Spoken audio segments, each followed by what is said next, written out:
Hello friends, જય શ્રી કૃષ્ણ. કેમ છો તમે બધા? મજામાં? આશા રાખું છું કે તમે બધા મજામાં હશો. હવે જો સવારના વાગી ગયા છે 9 અને મેં તમને આની પ્રોસેસ બતાવી હતી કે મેં દૂધીના પાણીમાં દૂધી ખમણીને પલાળ્યું હતું વસાણું. તો હવે આ વસાણું આપણું એકદમ સરસ જો પલળી ગયું છે. હવે આમાં પાણી નાખવાની જરૂર નથી, વસાણું સરસ પલળી ગયું છે એકદમ. હવે આમાં છે ને ગુલાબની પાંદડી નાખવાની છે. એક તો ગુલાબ ઠંડુ હોય છે એટલા માટે, અને બીજું સુગંધ માટે, કારણ કે આપણે લીંબોળીનું તેલ નાખીએ ને એટલે થોડી લીંબોળીની કડવી વાસ આવે એટલા માટે આપણે ગુલાબની પાંદડી નાખવાની છે. જો 5 થી 6 ગુલાબની પાંદડી નાખી છે. આપણે જે તેલ લઈ આવ્યા હતા ને, આ છે કોપરેલ. હવે આ તેલની આખી બોટલ નાખી દેવાની છે.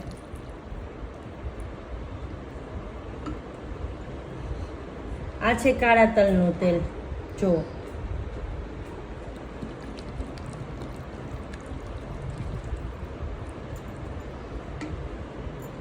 અને આ છે લીંબોળી.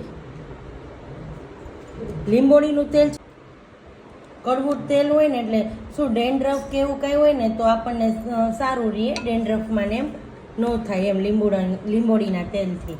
હવે આ બધું છે ને પલાળી દેવાનું છે.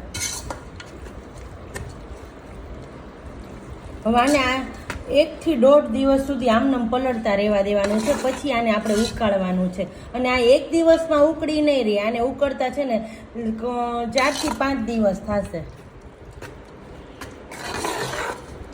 બધું ચલાવીને એકદમ મિક્સ કરી લીધું છે ને હવે આને ઢાંકી દેવાનું છે 1 થી 1.5 દિવસ માટે.